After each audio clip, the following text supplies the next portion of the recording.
یہ جو ہم نے گفتگو کی ہے اس پر چند خدشات ہیں جس کا ازالہ کرنا بہت ضروری ہے۔ پہلا خدشہ یہ ہے، احناف کی ظاہر الروایت میں سامان تجارت کی قیمت لگانے میں مالک کو اختیار اس وقت دیا گیا تھا جب سامان سونا اور چاندی دونوں کی قیمت کے حساب سے نصاب کو پہنچتا ہو، لیکن اگر ایک کے حساب سے نصاب مکمل ہو اور دوسرے کے حساب سے مکمل نہ ہو تو اسی کے ذریعے قیمت لگانا ضروری ہے جس سے نصاب کی تکمیل ہو۔ اس صورت میں مالک کو اختیار نہ دیا جائے۔ سوال سمجھ آ گیا؟ یعنی ایک آدمی کے پاس سونا نہیں، چاندی نہیں، بلکہ سامان تجارت ہے، تو احناف کی ظاہر و روایت میں کیا ہے کہ چاہے تو سامان تجارت کی قیمت سونے کے برابر لگائے اور چاہے تو چاندی کے برابر لگائے۔ یہ کس وقت تھا؟ یہ اس وقت کی بات ہے جب سامان تجارت دونوں کو پہنچ رہا تھا۔ سونے اور چاندی کا جو نصاب تھا وہ قیمت میں برابر تھا نا، 7.5 تولہ سونا اور 52.5 تولہ چاندی، چونکہ ان کی قیمت برابر تھی تو مالک کو اختیار تھا کہ سامان تجارت کی قیمت کا چاہے تو چاندی کو بنیاد بنا کر اعتبار کرے اور چاہے تو کیوں، دونوں کی قیمت جو برابر تھی۔ لیکن اگر قیمت برابر نہیں ہے، قیمت میں بہت زیادہ تفاوت ہے، تو پھر تو اختیار نہیں ہے نا۔ آپ پھر بھی کہہ رہے ہیں نہیں چاندی کو نہیں سونے کو بنا لے، آپ کیسے اختیار دے رہے ہیں؟ پھر تو اختیار نہیں ہے۔ پھر تو اسی کو بنیاد بنائیں گے کہ جس کو بنیاد بنانے سے نصاب بن جاتا ہو، تو ظاہر نصاب تو چاندی پر بن جائے گا نا، تو اختیار تو ختم ہونا چاہیے۔ جواب سمجھیں، ہم نے کہ بات اچھی طرح سمجھیں، یہ جو مالک کو اختیار دینے کا معاملہ نہیں، یہ زکوٰۃ کے معاملے میں ہے، قربانی کے معاملے میں نہیں ہے۔ اگر سونا اور چاندی ان کی مالیت برابر ہے تو مالک کو حق حاصل ہے، چاہے تو سامان تجارت کو سونے کے برابر دے گے، چاہے تو چاندی کے برابر۔ لیکن اگر قیمت میں فرق ہے تو پھر اس کو چاہیے کہ چاندی ہی کو بنیاد بنائے۔ یہ کب ہے؟ جب اس نے زکوٰۃ دینی ہو۔ کیوں؟ تاکہ غریبوں کا فائدہ ہو نا۔ ہم نے تو زکوٰۃ نہیں دینی، ہم تو قربانی کی بات کر رہے ہیں، تو اختیار نہ دینا تب ہے جب زکوٰۃ دینی ہو۔ ہم اختیار کی بات اس وقت کرتے جب زکوٰۃ نہیں بلکہ قربانی ہے۔ اگر زکوٰۃ دینی ہو تو ہم بھی کہتے ہیں اس کو اختیار نہیں، چاہے تو سونا چاہے تو چاندی، بلکہ جس نصاب کے برابر نصاب بنتا ہو وہ قیمت لگانا ضروری ہے۔ لیکن کب؟ جب زکوٰۃ دینی ہو۔ بات سمجھ آ رہی ہے؟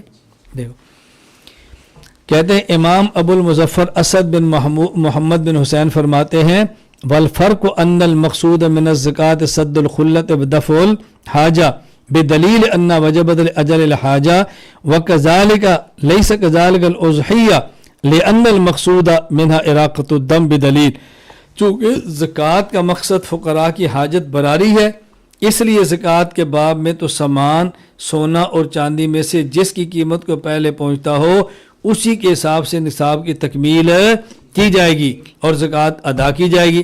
لیکن قربانی میں چونکہ فقراء کی حاجت براری مقصود ہی نہیں، اس لیے مال کے مالک کے لیے ادنیٰ نصاب کی رعایت کو لازم قرار نہیں دیا جا سکتا۔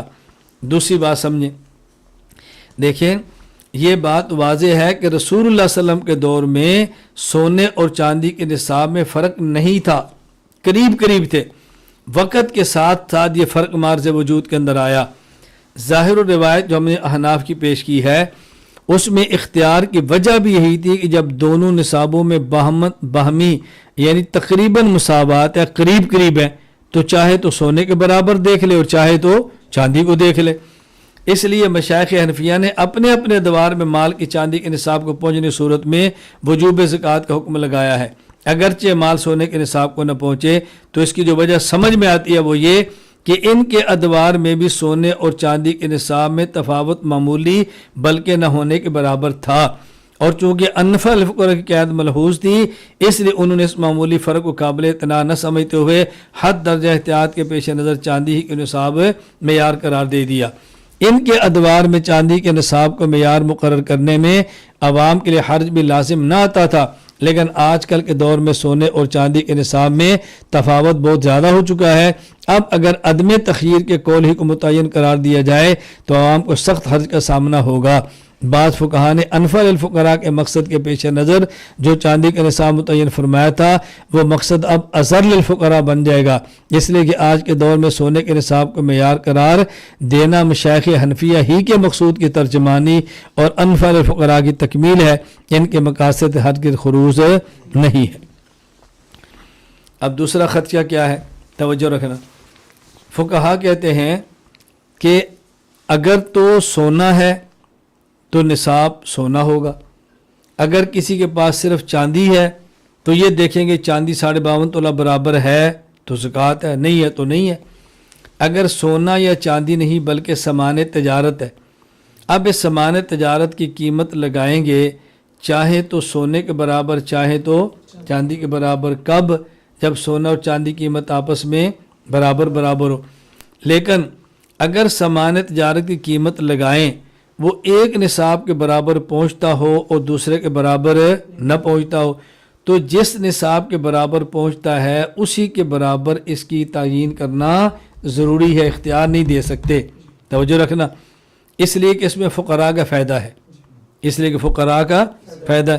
مثلا ایک آدمی کے پاس سامان تجارت موجود ہے، اب اگر ہم اس کی قیمت کو دیکھیں وہ سونے کے برابر تو نہیں جاتی لیکن چاندی کے برابر آ جاتی ہے، اب فقہ فرماتا ہے کہ اس کو اختیار نہیں دیں گے بلکہ چاندی کا اعتبار کر کے اس کے ذمہ زکوٰۃ کو لازم قرار دیں گے کیونکہ اس میں فقراء کا فائدہ ہے۔ اور آپ کہہ رہے ہیں نہیں چاندی کو نہیں بلکہ سونے کے برابر دے دو، تو فقہا نے انفل الفقراء کی جو قید کا خیال کرتے ہوئے لازمی قرار دیا تھا، تم نے تو اس لازمی کو ختم کر دیا۔ اب جواب اچھی طرح سمجھے، سوال کیا ہے؟ اگر قربانی کے معاملے میں چاندی کو معیار قرار نہ دیا جائے تو نوادر کی اس روایت انفل الفقراء پر عمل نہیں ہوگا۔ علامہ سراج الدین عمر بن ابراہیم بن نجیم حنفی وفات 105 ہجری 1005 ہجری النہر الفائق میں فرماتے ہیں والمذکور فی الاصل ان المالک مخیر فی تقویمها بأیہما شاء بان الامام فی روایت النوادر یقومها بالانفال الفقراء، انفال الفقراء کی قیمت لگانا ضروری ہے، اور تم نے جب چاندی کو چھوڑ دیا تو تم نے انفال الفقراء کی تو خیال نہ کیا نا۔ جواب، ہم کہتے ہیں بات اس کو اچھی طرح سمجھ لیں، انفال الفقراء کی رعایت کرنا زکوٰۃ کے اندر ہے اور ہم زکوٰۃ نہیں دے رہے بلکہ ہم قربانی کر رہے ہیں۔ جب آپ چاندی کو نصاب بناؤ گے تو زکوٰتیں زیادہ ہوں گی، فقیروں کا فائدہ ہوگا، چونکہ زکوٰۃ میں مقصود فقیر کی ضرورت پوری کرنا ہے۔ قربانی اگر کوئی بندہ کرے اور کر کے سارا گوشت اپنے پاس رکھ لے تو فقیر کا فائدہ تو نہ ہونا قربانی کرنے سے، فقیر کا کیا فائدہ ہوگا قربانی کرنے سے، اس لیے یا تو انفال الفقراء کی بات ہی نہیں ہے۔ دوسری بات، وہی بات، قربانی میں انفال الفقراء مقصود ہی نہیں بلکہ مقصود احراق الدم ہے، خون بہانا ہے۔ اچھا، تیسری بات، ہم کہتے ہیں اگر چاندی کو نصاب کا معیار مقرر کر دیں تو ایسے طبقے پر بھی قربانی واجب آئے گی جو خود فقیر ہے، تو یہ انفال الفقراء نہیں ہوگا بلکہ اذر للفقراء ہو جائے گا، اس لیے یہ کوئی اعتراض بنتا ہی نہیں ہے۔ اللہ تعالیٰ بات سمجھنے کی توفیق عطا فرمائے۔